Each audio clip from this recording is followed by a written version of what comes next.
Ruang kerja luas dengan jendela kaca besar. Berlin. Musim gugur. Langit kelabu.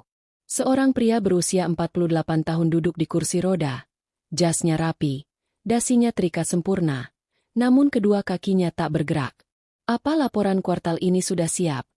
Suara Hans Muller, CEO perusahaan otomotif terbesar di Jerman, terdengar tegas namun lelah. Sudah, Herr Muller. Tapi, rapat investor menunggu Anda di lantai atas. Haruskah saya yang membawakan presentasinya? Tanya sekretarisnya, Elsa, ragu. Hans tersenyum pahit. Bawa saja. Aku tidak ingin semua mata kembali tertuju pada kakiku yang tak berguna ini. Setelah Elsa keluar, Hans memandang foto lamanya di meja, dirinya saat masih muda, berdiri tegap di puncak gunung Alpen. Matanya berkaca-kaca. 7 tahun, dan aku bahkan tak bisa berdiri sendiri. Suara ketukan pintu terdengar. Seorang pria Asia berkulit sawo matang masuk dengan langkah pelan. Herr Muller, saya pembantu baru yang dikirim agen. Nama saya Surya, dari Indonesia. Hans menatap sekilas. Baik, lakukan saja pekerjaanmu. Jangan banyak bertanya. Hari-hari berikutnya, Surya bekerja tanpa banyak bicara. Namun ia sering memperhatikan kaki Hans dengan tatapan aneh. Suatu malam, saat Hans terbangun karena mimpi buruk, ia mendengar suara lantunan lirih dari dapur.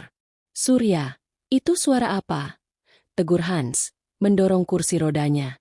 Surya terdiam, lalu berkata pelan. Itu, doa. Di desa saya, ada ritual untuk mengembalikan tenaga pada tubuh yang hilang. Hans menghela napas.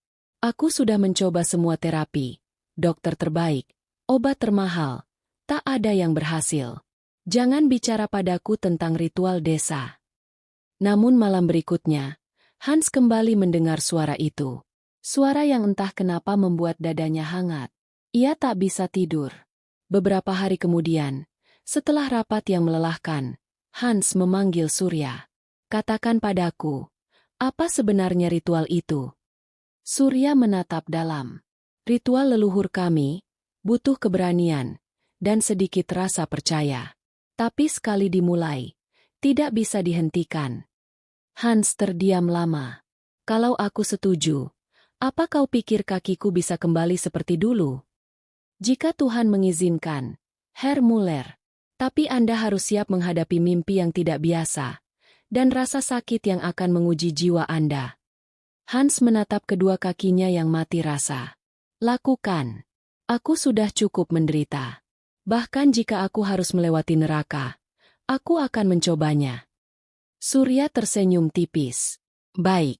Tapi kita mulai saat bulan purnama, dan tidak boleh ada orang lain yang tahu.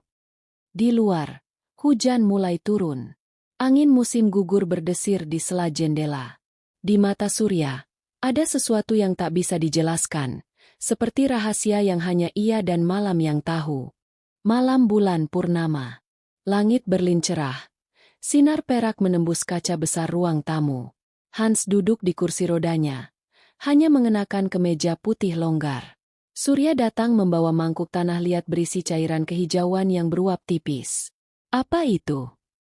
Hans mengernyit, mencium aroma tajam bercampur wangi akar-akaran. Ramuan dari 7 tumbuhan yang hanya tumbuh di pegunungan desa saya, jawab Surya tenang. Minumlah seteguk.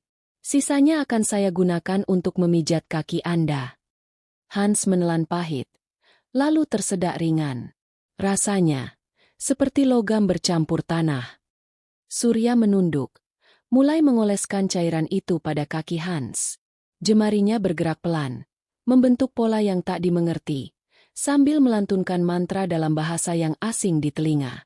Awalnya, Hans hanya merasakan dingin menusuk.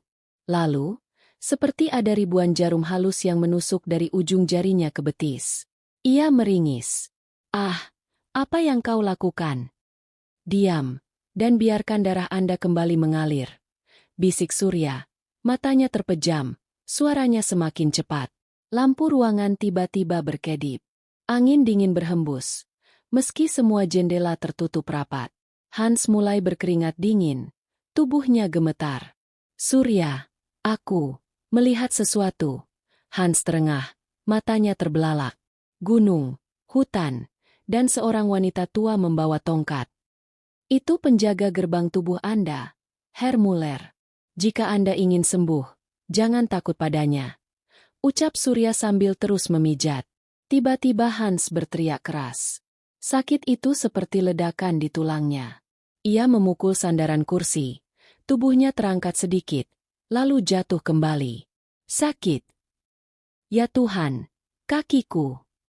Surya menggenggam kedua kakinya lebih erat. Bertahanlah. Ini ujian terakhir. Detik berikutnya, rasa sakit berubah menjadi hangat. Hans terdiam, napasnya tersengal. Ia menunduk, dan matanya membesar.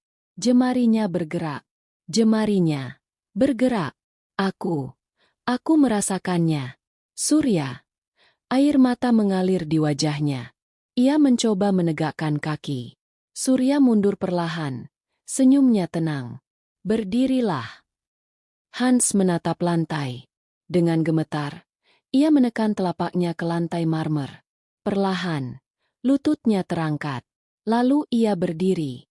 Seluruh tubuhnya bergetar, bukan hanya karena lemah, tapi karena tak percaya. Aku berdiri. Suaranya parau, air matanya jatuh. 7 tahun. Surya, kau. Namun Surya hanya mengangkat tangan, menghentikan ucapannya. Ingat, Herr Muller, ini bukan dari saya. Ini dari Tuhan, lewat jalan yang mungkin tidak pernah Anda sangka. Pagi itu, sinar matahari menembus ruang tamu. Hans berdiri di depan jendela, memandangi kota Berlin yang sibuk. Surya sudah tak ada di rumah. Di meja makan, hanya ada secari kertas bertuliskan. Aku harus kembali ke desa. Jaga kakimu. Jangan lupa, setiap bulan purnama, berdiri di bawah cahaya bulan selama 7 menit. Hans menggenggam kertas itu erat, lalu melangkah keluar rumah, untuk pertama kalinya dalam 7 tahun.